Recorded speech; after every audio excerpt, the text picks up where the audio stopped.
വയനാട് കർണാടക അതിർത്തിയിൽ ഒരു കാട്ടാന ചരിഞ്ഞ നിലയിൽ കണ്ടെത്തിയിട്ടുണ്ട്. അത് പുൽപ്പള്ളി പാറക്കടവും മാടപ്പള്ളി കുന്നിലാണ് ആനയുടെ ജഡം കണ്ടെത്തിയത്. മറ്റൊരു ആനയുടെ ആക്രമണത്തിലാണ് അത് പരിക്കേറ്റ് ചരിഞ്ഞത് എന്നാണ് സൂചന.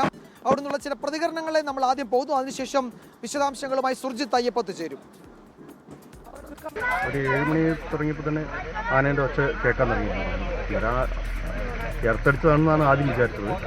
അത് കഴിഞ്ഞ് എല്ലാവരും കുട്ടി വന്ന് നോക്കുമ്പോഴാണ് ആനകൾ കുത്തുകൂടുന്നത്. ജനവാസ മേഖലയോട് ചേർന്ന സ്ഥലം മാത്രമല്ല, ഇവിടെ അടുത്ത് തന്നെ ഏറ്റവും കൂടുതൽ ആൾക്കാർ താമസിക്കുന്ന സ്ഥലമാണത്. ആനയുടെ വേലി അത്ര ഭദ്രമല്ലാത്ത സ്ഥലമാണ്. ആനയുടെ ശല്യം ഏറ്റവും കൂടുതൽ സ്ഥലമാണ്. ആനയ്ക്ക് നല്ല പരിക്കുണ്ട്. സുർജിത്ത് അയ്യപ്പത്ത് അതിനു മുമ്പ് സുർജിത്ത് ആ വാർത്തയുടെ ഡീറ്റെയിൽസ് പങ്കുവയ്ക്കുന്നുണ്ട്. അപ്പം സുർജിത്ത്, ഇത് 2 ആനകൾ തമ്മിൽ ആക്രമണം ഉണ്ടായി, അതിനിടയിൽ പരിക്കേറ്റ ആന ചരിഞ്ഞു, അങ്ങനെയാണ് വനം വകുപ്പ് പറയുന്നത് അല്ലേ? തീർച്ചയായും ഇത് ബന്ദിപ്പൂർ വനമേഖലയുടെ ഭാഗമായ പ്രദേശമാണ്. പുൽപ്പള്ളിക്ക് അടുത്താണ് ഈ പ്രദേശം. കബനിയിലേക്ക് ചേരുന്ന കന്നാരമ്പുഴയിലാണ് ജഡം കണ്ടെത്തിയത്. ഇന്നലെ രാത്രി മുതൽ തന്നെ വലിയ അസാധാരണമായ ശബ്ദം ഉണ്ടായിരുന്നു. 2 ആനകൾ തമ്മിൽ കൊമ്പ് കോർത്തു. ഇതിന്റെ ഭാഗമായി ഇതിന്റെ അടിവയറിന് പരിക്കേറ്റു ഒരു ആനയുടെ.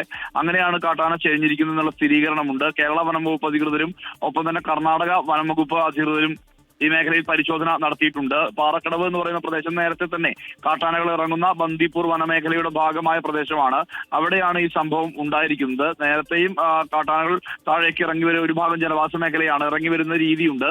എന്തായാലും ഇതിനിടയിലാണ് ഇത്തരത്തിൽ 2 ആനകൾ തമ്മിൽ കൊമ്പ് കോർക്കുകയും ഒരു ആന ചെരിയുകയും ചെയ്യുന്ന സ്ഥിതി ഉണ്ടായിട്ടുള്ളത്. വിജയകുമാർ